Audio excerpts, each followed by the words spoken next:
Gwekuusa ku byenfa ye yali omusuubuzi w'omu Kampala Henry Katanga kuzzeemu olwaleero mu kkooti enkulu ewozesa emisango gya Nnagomola mu maaso g'omulamuzi Rosette Comfort Kania. Oludda oluwaabi nga lukulembeddwamu Jonathan Muwaganya ne Samali Wokoli lumaliriza okubuuza omuwawaabirwa ebibuuzo mu musango guno.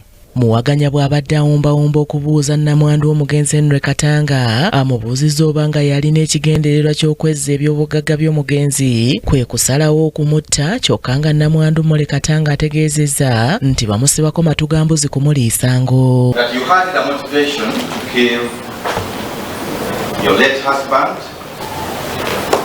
for property. And I was saying that you had already given this court your position, but if you may, you can still repeat. First of all, I killed my husband. How am I going to do this court? Oludda oluwaabi era lubuuzizza Mole Katanga ku mpapula za bbanka n'ebiwandiiko ebyakozesebwa okugulawo akawunti ez'enjawulo mu bbanka okuli ey'ensimbi eza Bulaaya erimu za $, n'eya shiringisi. Wabula bannamateeka b'omuwawaabirwa basoose kugaana bibuuzo ebyetooloolera ku kiwandiiko ekimu ki bbanka statement omuwawaabirwa kyategeezezza nti takimanyiiko. But you are the court. No, I will leave it at that. Extremely uncomfortable, but you are the court. I am not acting arbitrarily. I am guided by section 40 of the trial of indictment. Somebody has applied to the document, and my lord, the court has already seen that there will be a gap and the court will use its power.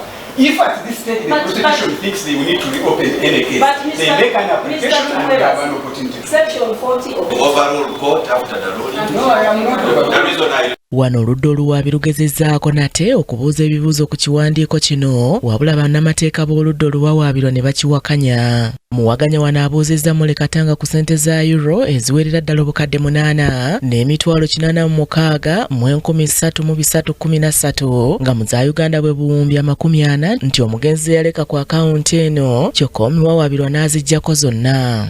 in Ugandan terms, this would be in a region of 40 billions. Confirm that you withdrew this money to zero. Wabula wano omuwawaabirwa ategeezezza nti tasobola kubaako kyayanukula ku nsonga eno kubanga ekiwandiiko ekyo takimanyiiko. Mole Katanga era ategeezezza nti talina kyajjukira nti oba ssente ezaali ku euro account yaziggyako. Wabula bw'abuuziddwa oba abadde aggyayo ssente ku akawunti okuva lwe yasibibwa mu kkomera, wano ategeezezza nga bw'abadde asasula ba supplier oba ababawo ebintu eby'enjawulo era nti engeri gy'abadde aziggyayo eri mu nkolagana gye bakkaanyaako ne bbanka. Mole Katanga ategeezezza kkooti nga bw'atajjukira kuggyayo nsimbi zonna we yabeerera mu ddwaliro lya IHK era nti ne ku akawunti ya $, tajjukira kuggyako ssente ng'ali mu ddwaliro lya IHK.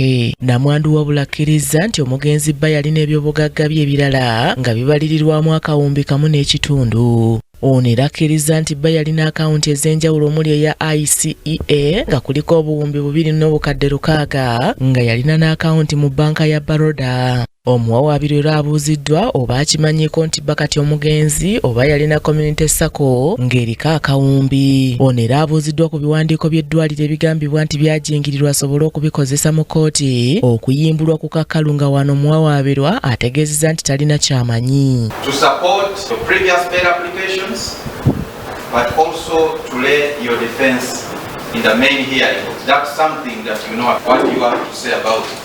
display the pictures you showed me here last time so that people can know. Aneti Nakayibaale yakusakidde eggulire lino ku Lwake TV Amalindilire.